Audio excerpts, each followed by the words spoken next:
You thought you knew him. America's dad, you can tell him wise, gentle, morally perfect, but behind the smile was a storm brewing, and it had a name. For decades, Hugh Beaumont was the man every 1950s family admired.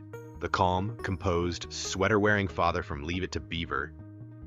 He sat us down, looked us in the eye, and gave us advice that made us feel like everything was going to be okay. But here's the part no one told you. That smile, it hid something. Something deep. Something cold. Because while he was preaching patience and discipline on camera, off camera, he was locked in a silent war. A war with his young co-star, the boy America thought he loved like a son, but whom he couldn't stand. And we're not just talking about a little tension, we're talking disgust, contempt, years of pent-up frustration with a child actor who was charming the country and driving Beaumont crazy behind the scenes. It sounds unthinkable, right? That the man who played the most wholesome father on TV would come home bitter, restless, and sometimes furious because of a 12-year-old kid. Well, hold on, because this story is just getting started. Before the fame, before the show, before the feud, there was a man no one expected to end up in Hollywood at all. Hugh Beaumont never wanted to be famous. He wanted to save souls, not play pretend. So how did a preacher end up in Hollywood, and why did it nearly destroy him?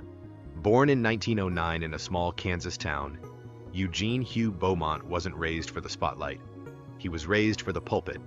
A quiet, moral kid shaped by Sunday sermons, Bible verses, and the firm belief that life was about purpose, not popularity. He wasn't chasing fame. He wasn't chasing money. In fact, when he first started acting, he felt guilty, as if he was betraying something sacred. That's because he wasn't just religious, he was a licensed Methodist minister with a master's degree in theology. He literally gave sermons in Southern California churches when he wasn't on set. This man walked off the soundstage and into a church pulpit. That's how serious his beliefs were. But Hollywood had a different calling. In the 1940s, he began picking up small roles in noir thrillers and B-movies, playing detectives, cowboys, moral men. It worked. His tall frame, calm voice, and no-nonsense look made casting directors see him as reliable, steady, and, fatherly. That dual life, one foot in religion, one foot in showbiz, would become a time bomb. Because while America applauded him for playing a perfect father, Hugh Beaumont was starting to feel like he was living a lie. Hollywood didn't run on truth. It ran on ego, on fakery, on young actors who didn't care about discipline, who showed up late, forgot lines, and smiled anyway for the camera. And to a man like Beaumont, that was unforgivable. And then, in 1957, he was handed a role that would change everything. A role that would make him famous and miserable. When Hollywood offered him the perfect role, he didn't know it would become his personal prison. In 1957, Hugh Beaumont stepped into what seemed like the dream role. Ward Cleaver, the rock-solid father on Leave It to Beaver. He was calm. He was wise. He was exactly what post-war America wanted. The show was an instant hit.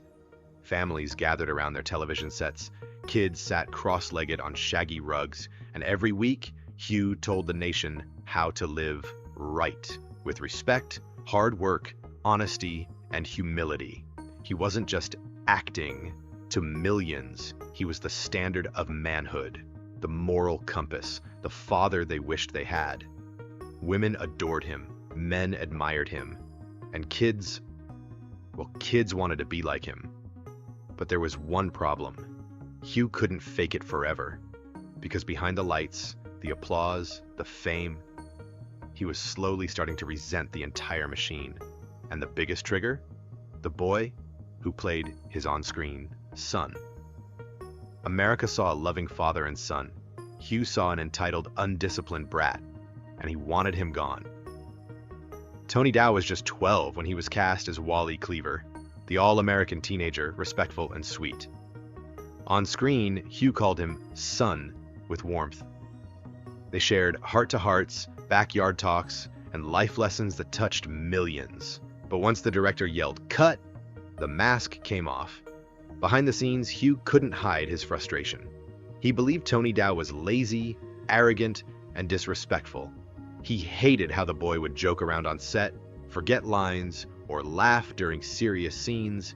To a man raised in discipline and duty, it felt like a slap in the face, and it didn't stop there. As the seasons went on and Tony grew older, he started giving feedback on his character, asking for changes, suggesting things. Beaumont saw this as disrespect in its purest form.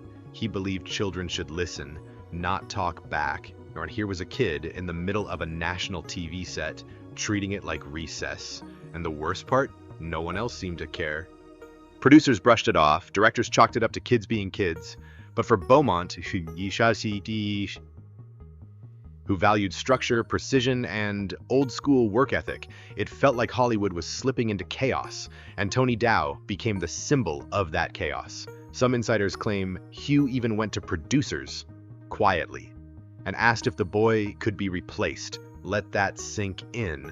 America's favorite TV dad wanted his own TV son gone. The audience had no idea. But behind closed doors, the tension was thick, the smiles were fake, and every scene was a test of Beaumont's patience. Every time they said action, he smiled like a proud father. But inside, he was boiling, and the crew could feel it. The cameras rolled, the lights warmed the set, and Hugh Beaumont put on the same face he always did, composed, patient, in control, but it wasn't real anymore. The resentment was bleeding through the seams. Tony Dow, the teenager who played his son, was getting older, more confident, more opinionated. He'd show up late, he'd improvise, and, worst of all, people loved him for it. The audience adored his charm. The producers encouraged his personality. The press wrote fluff pieces about the rising star. But Hugh, he saw a storm coming, and it terrified him.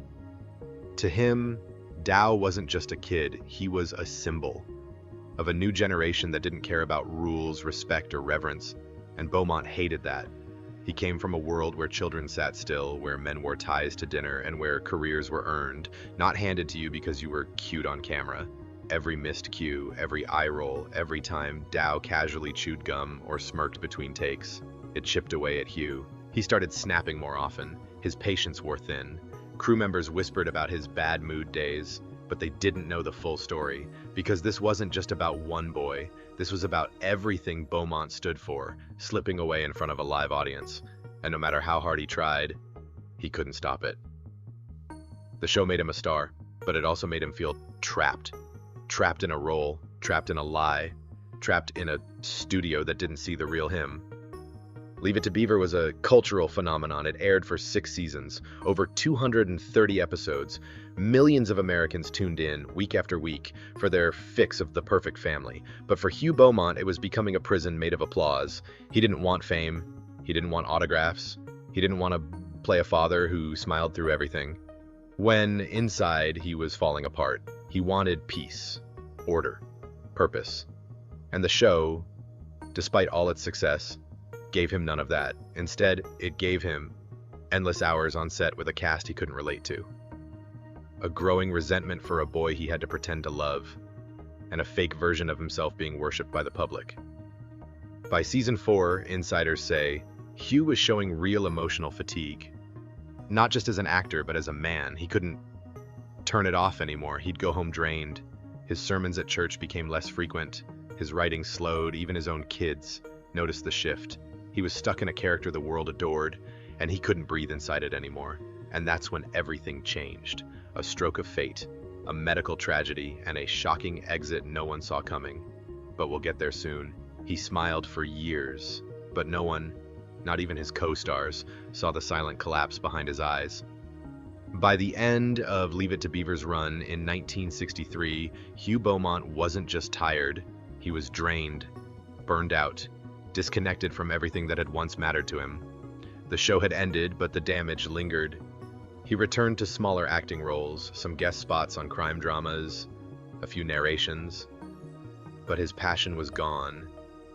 The joy in me, if it had ever been real, was completely hollow now. His sermons stopped altogether. His writing, once a creative outlet, sat untouched. Friends say he grew quiet, withdrawn, even bitter. Then, in 1970, the worst hit, a massive stroke. It left him partially paralyzed and deeply shaken. For a man who once stood tall and projected strength, this was the ultimate humiliation. It wasn't just a physical blow, it was a soul fracture. The Hollywood spotlight dimmed, the calls stopped, and just like that, Hugh Beaumont disappeared. No public farewell, no big send-off, no final interviews, just gone.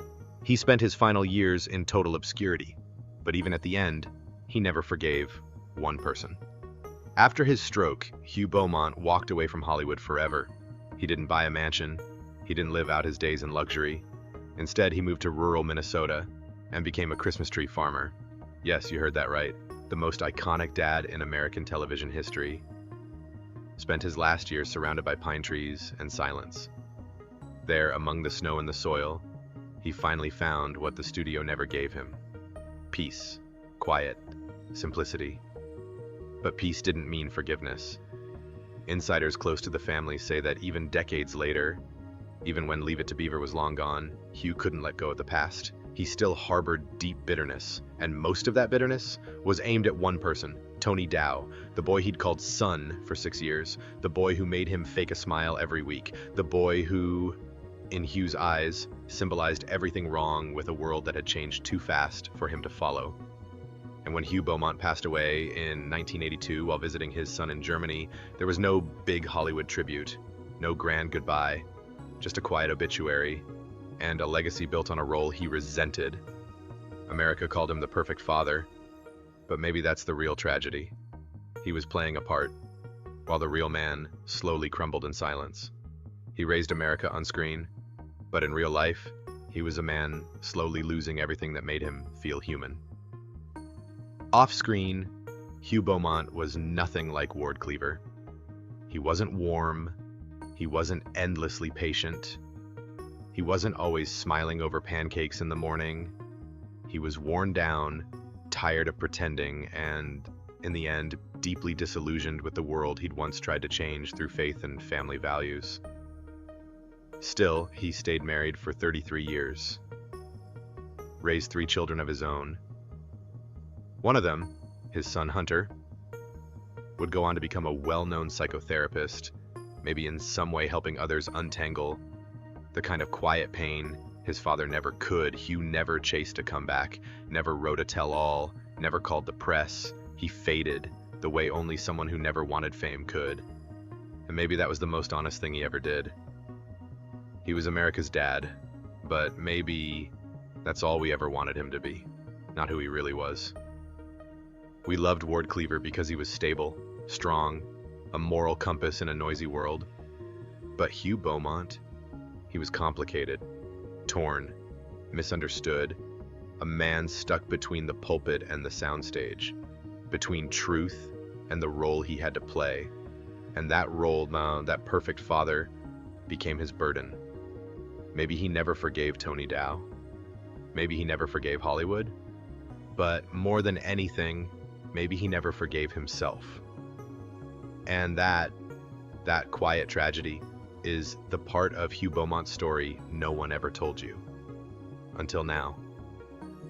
If this story pulled back the curtain on a man you thought you knew and showed you the cost of living behind the camera, hit that subscribe button for more real Hollywood untold stories, because the next one might just change how you see your favorite stars forever.